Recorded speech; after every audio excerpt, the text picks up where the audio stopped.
Welcome to the Process Pod. This is where we dig deep, get curious, and find growth. In other words, this is where we process. Hey everyone, welcome back to the Process Pod. I'm your host Camille, back again. We're going to do some processing like we do.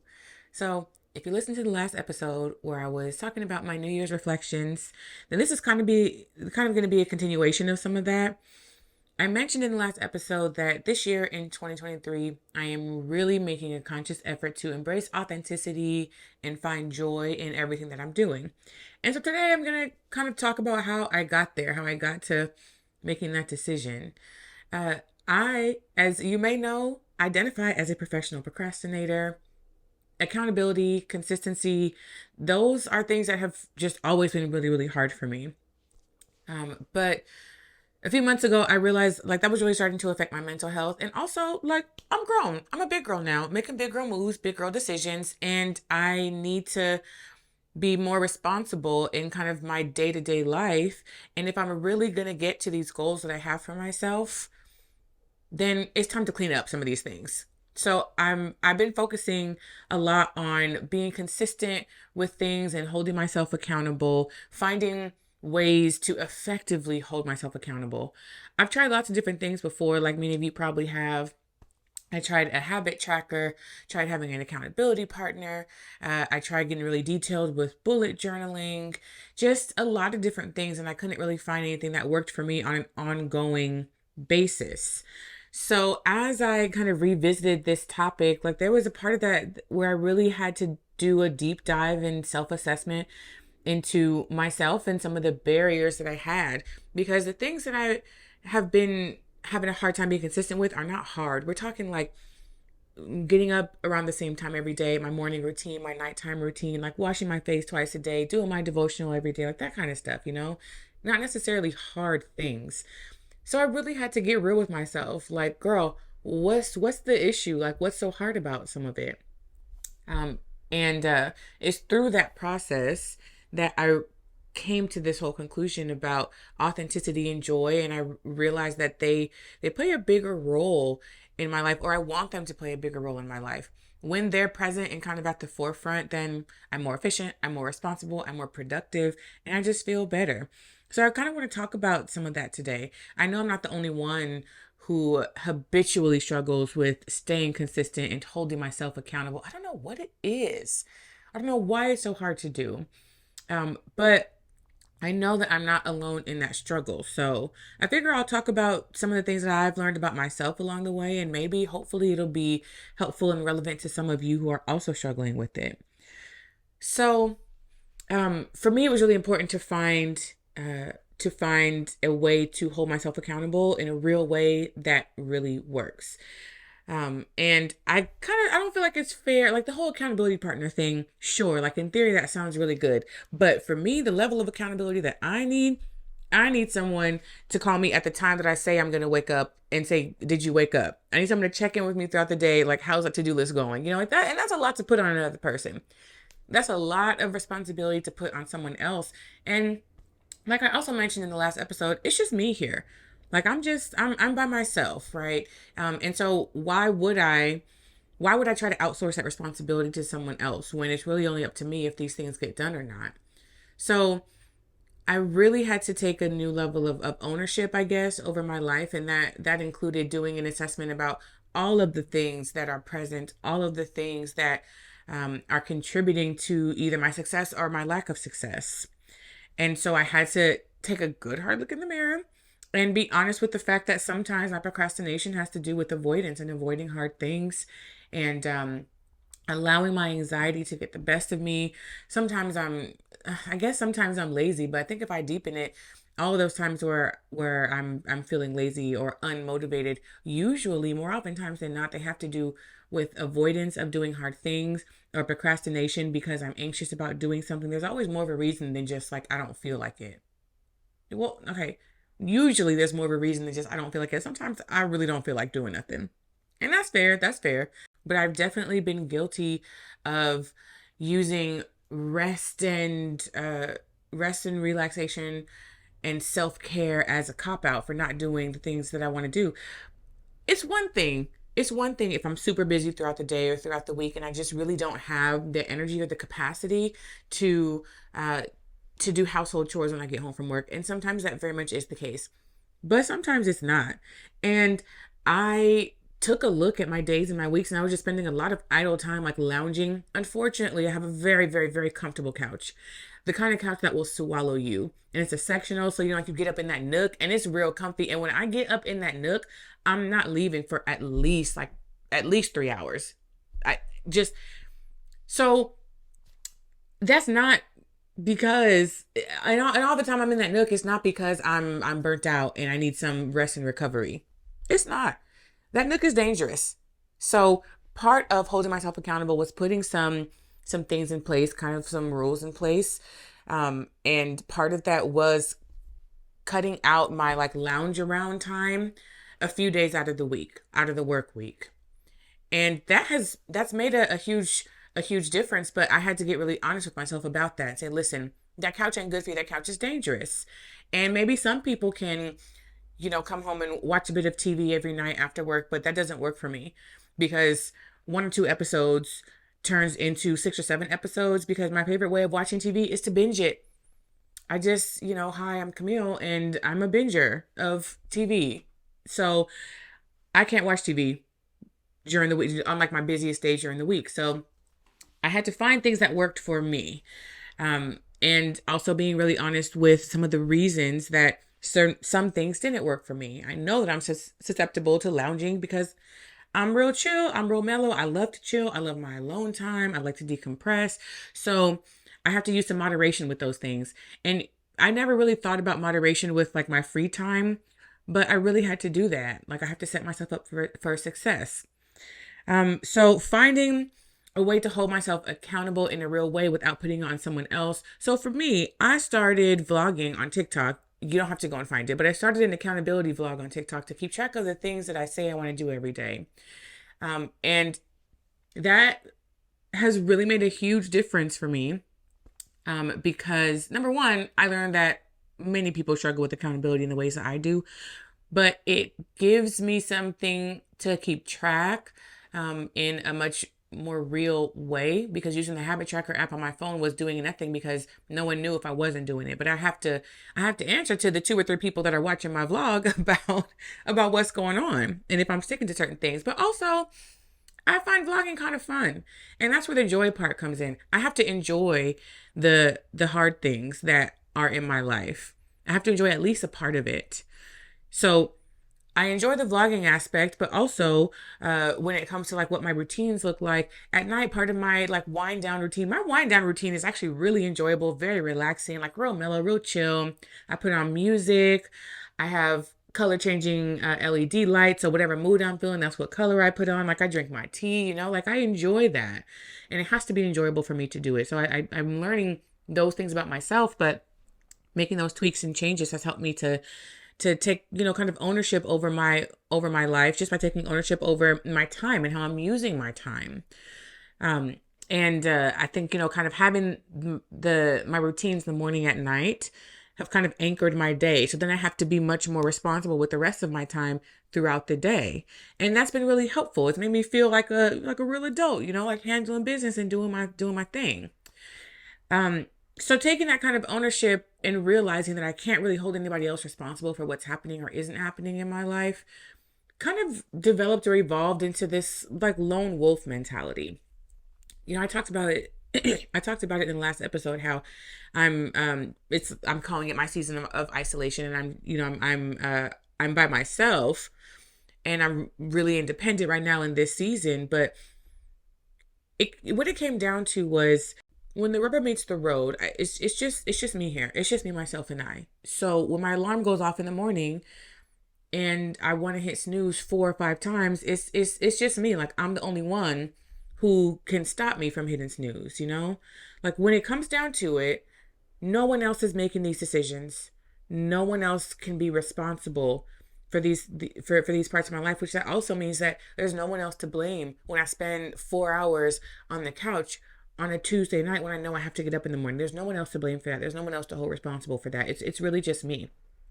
And self-compassion is my thing. That's my fave. That's my bestie. And so I really had to get back into my self-compassion bag in the sense of aligning and having an allyship with myself. That relationship with yourself. I know it sounds kind of weird and abstract if it ain't really your thing, but to me, it makes the most sense. Like I have a chair sitting across from me right now, and I'm thinking about myself sitting in that chair. And like me and me have meetings, right? About like, how are we doing? How is our day going? How's our week going? What do we need? Really, really, really checking in with that. But in this space, it's reconnecting with that relationship with myself, but also positioning myself as a teammate and an ally of myself. And that means giving myself what I need to be successful, cheering myself on when I feel like I'm not doing very good, but in actuality, I'm doing better than I think. All of those things that I maybe was wanting to rely on someone else for, right? The whole accountability partner thing. But it's like, no, I need to be able to give myself what I need, because these are my decisions and this is my life. So if at the end of the week I didn't get anything done, I am the only one who can be responsible for that. There's no one else that I can put that on. If at the end of the week I feel like tired and like muggy and exhausted, that's only on me. If I'm super bloated and overweight because I've been eating out for weeks, and so now my pockets are looking rough, like that's on me, and I just really had to kind of have a moment with myself and own even those choices. I had to own my poor choices and my good choices, my healthy habits and my unhealthy habits. And so doing this kind of self-assessment about like, what are the things that are existing here in this space with me, including maybe the shameful parts that I don't like to think about so much, right? Like the anxiety or the procrastination or the fear or the avoidance, right? Like somebody really pointed it out to me that I can be avoidant of hard things. I'm always trying to find a way to find a shortcut or to skip the really hard parts of stuff and just like get to the good stuff and ignore the hard. But girl, no, you can't always do that. You can't always do that. Like there is something to be said for making decisions that serve you and are beneficial to you and that bring you joy. But you're going to have to do hard things in life. You can't always outsource the hard parts. And that's really what I was trying to do in a few different areas of my life. But you can't outsource the hard part. So then it became more of an effort to make the hard parts less miserable. It's okay if it's difficult as long as I'm not miserable in it. That's where I am with things now, right? And that's where, the joy came in. If I can find joy in some part of what I'm doing, I'm much more willing to do it. So that self-assessment was really about exploring, where am I lacking? What are my weak spots and how can I strengthen them? Can I strengthen them? What are, kind of core parts of who I am that serve me in one way but present as a barrier in another way? How can I work with those parts or work around those parts? And, I think there's a lot of conversation these days and a lot of content just about like the best ways to be successful and the ways to stay motivated. And, like I have been learning about the 12-week year. Y'all heard of that? It's the whole concept of the whole approach that says like reach the goals that you would set for yourself to reach within a year, within 12 months, finding an organizational system to help you reach them in 3 months. And some parts of that I really like. Some parts of that, if I'm being honest with myself, I probably won't stick to. Some of them probably aren't very realistic for me and some of them are. But it's okay to pick and choose from different parts of things. Like which parts can I keep? Which parts of this do I think will work with who I am and where I am in my life right now? And which parts of that won't? And, I think in the past, I have this like all or nothing thinking, right? Like, okay, every day, every single day I'm going to do this at this time. Like every day I'm going to get up, or every day, whatever. But that also applied to all these different things that I was hearing and learning about. Like, okay, I have to do that. Like, so take the 12-week year, for example. I have to do it to the T, exactly how it's laid out in this video or in this podcast. And then if I miss like one part of it or a step of it, then I just give up completely. But it's okay to just take pieces of stuff. It's okay to, I guess, like doing something partially is better than not doing it at all. And I think I had a real issue with just doing something partially. It was like, if I'm not going to do it all the way, then what's the point? Why do it at all? But that was really slowing down my progress, because that means that I'm not starting. Because if I feel like I can't like start and do all of it and finish it all, then I'm not going to start at all. And so I look up, and there are things I've wanted to do in my life for literal years, and I just haven't yet. And I have to be responsible for that. Like, there's no one else that has stopped me from excelling in some of these different ways. It's only me. I still want all those same things, but I still haven't got it. So I can sit here and be like, oh, well, it's me and whatever. And sometimes I think we do adopt a mentality that says life is happening to me, and we kind of victimize ourselves. But that doesn't serve you at all. It doesn't serve you at all. Especially in the age of social media where everyone's sharing everything and you can see people who are accomplishing things that you also want to accomplish. What's the excuse? You can find one if you look for one, but it's really just frivolous.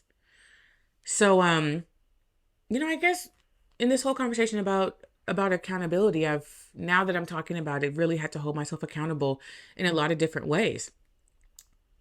That's been hard for me in the past because I struggle to find balance between holding myself accountable and giving myself grace. And I use grace as a cop out. I use grace as reasons to not do something. And that's what I was talking about earlier when I was mentioning, like, prioritizing rest and recharging or self-care. And those things are super important. But I think because I know they're important, it's easy for me to forsake the rest of my to-do list, because I feel like just, sitting around watching Love Island. Love Island's still gonna be there. I'm watching old seasons at this point. Like, it's not going anywhere. That's not a priority. That's not essential for me to do. And I think by really realigning with myself in that relationship with myself and being an ally to myself, it's been easier to hold myself accountable like that. Literally, there'll be times where I'm talking to myself and it's like, well, okay, wait a minute. Now, are we really that tired? No, I don't think so. I think that we're just nervous about how this phone call is going to go. So we haven't made the phone call yet. Well, you won't know until you make it. Let's just go ahead and make the phone call right now. It's okay if you're so nervous doing it. Get it over with, and then you won't have to worry about it anymore. And then I go and make the phone call. Literally, it's like that. 10, 15 seconds of talking to myself, and then I just go and do the thing, right? I saw what was it on YouTube or TikTok? It was on TikTok. But this guy was talking about the 2-minute rule. Basically, he was saying, like, if you can do the thing that you're thinking about doing within 2 minutes, like, just go ahead and do it. It's just 2 minutes. 2 minutes. You're not going to miss anything for 2 minutes. And it'd be little stuff, right? Like, oh, there's a laundry basket here. I need to go and put it in the laundry room. No, I'll do it later. Girl, it ain't going to take... You live in an apartment. It's not that big. Go and put it on top of the washing machine. It's probably going to take you less than 2 minutes. So just get up and do it real quick. And then I feel better because now the thing is done. So I've been, kind of picking up little things from here and there and seeing what works for me. And that's working. It's kind of like a collage, like a consistency collage. But that's been working. But it's only after I have done that self-assessment and had to get really honest and really real with myself about some of the barriers to my own efficiency, productivity, success, whatever you want to call it. But and I think, like, we have, like, you have your instinct, your intuition, you have that gut feeling. There's always a little voice in the back of your head that's telling you the truth. And we ignore that voice a lot of the time. I know I have. And that's something that I'm still actively working through and actively trying not to ignore. But that little voice makes it hard to fully enjoy my lounging nook time, because even though I'm laying on this comfortable couch and watching something that I like, I'm not able to enjoy it as much as I would if I was being honest with myself. So there's a little voice in the back of your head that says, girl, you ain't that tired. You have enough energy to do fill in the blank, and you're just not doing it. So I guess I had to get familiar with that voice and learn to listen to it, learn to respect it instead of silence it. Is it Oprah? That the sound that's like, have you been silent or have you been silenced? Both, because it's me and me. I've been silent and I've been silencing myself, and it's over for that. Like, enough of that. But okay, so doing that self-assessment and seeing, like, what parts of myself do I need to work with really forced me to have to accept certain things about myself, certain parts of myself. I think that's why some of these other approaches and things haven't worked for me in the past, because they're not compatible with who I am and my personality. And instead of trying to change myself or my personality to fit a standard, just change the standard to fit me, to fit who I am. That has really been a game changer for me. And that's where the authenticity part comes in. I'm not a type A kind of person. It would be much more convenient if I was just like super organized and loved like structure, and if the Container Store was my favorite, and like, no, I've tried to be that girl, and I'm just not. I can't afford to be more organized than I am in some areas, but like I'm not that girl. So I have to work with what I have and with who I am. That's what it is. I have to work with who I am, not against who I am. So having an authentic approach to staying consistent and holding myself accountable has been the most successful thing.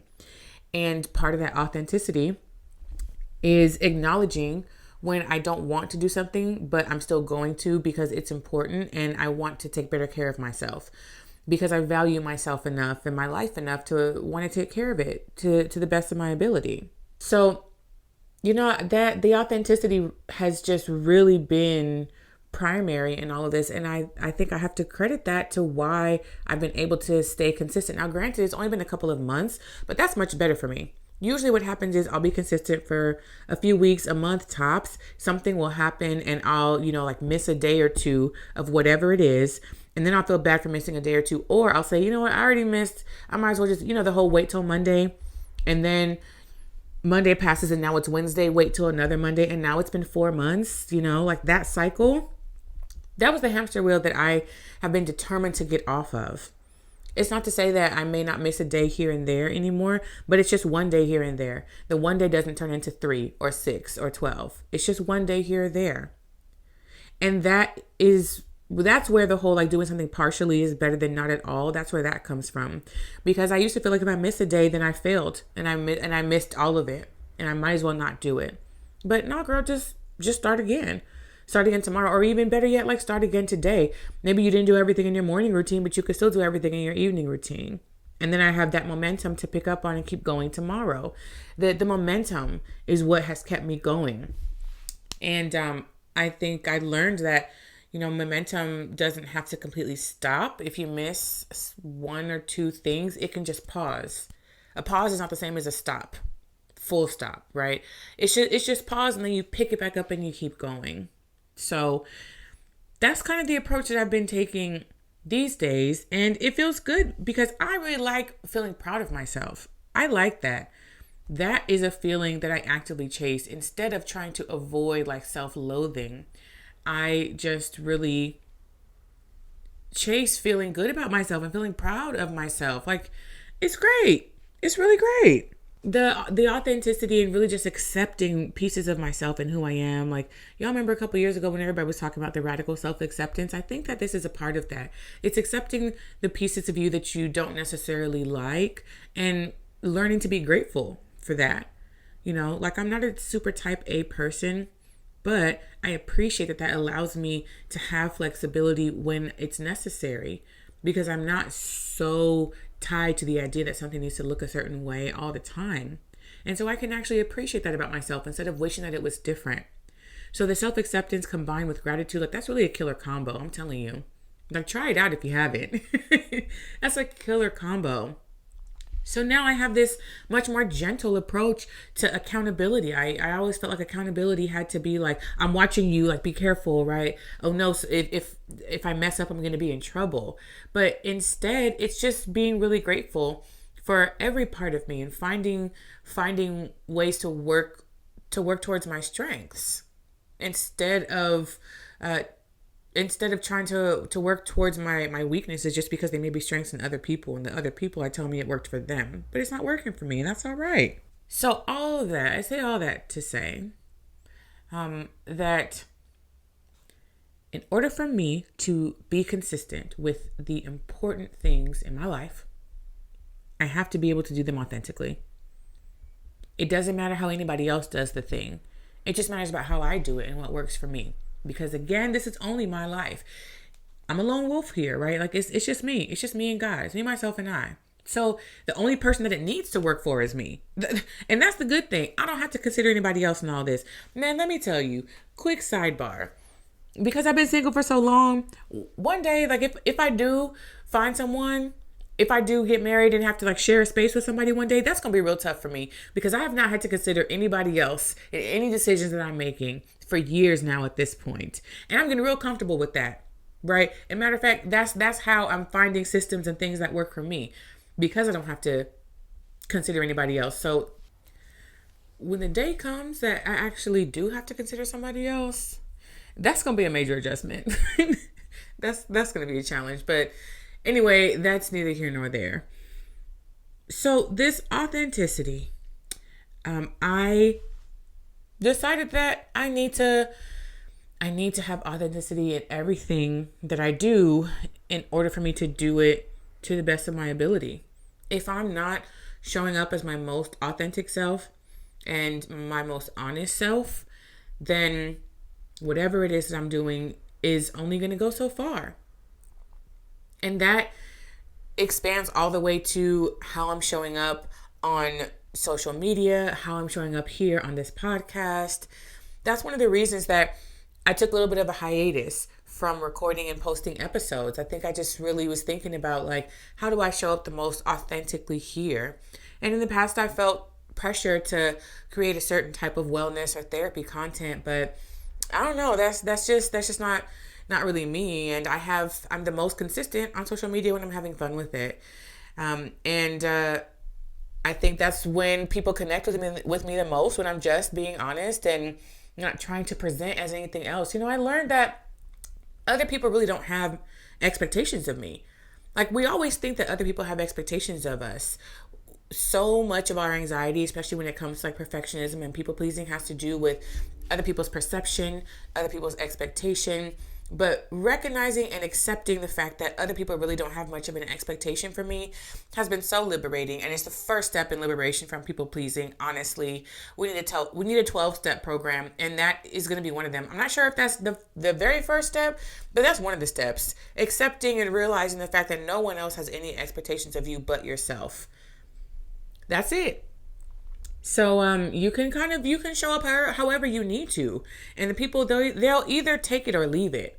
They'll take it or leave it however you present. So, you know what? I'm going to put a pin in that whole 12-step program. Maybe I'll write it. Nobody better take this.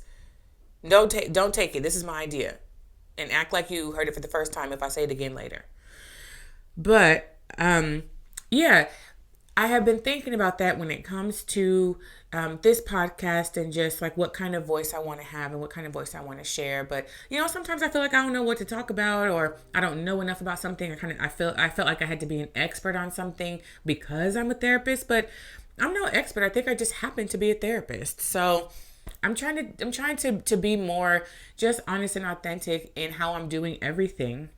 And, part of why I'm doing this anyway, this podcast, is to connect with other people who are dealing with similar things as me. And the best way to do that is to share the things that I'm dealing with and the things that I'm learning and the ways that I'm growing. So that's the direction that this is going, I think.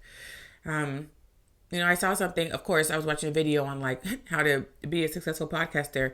And somebody said something like, you can change it at any time. You can change the direction. You can change the name. You can change the layout, the setup. You can change any of it.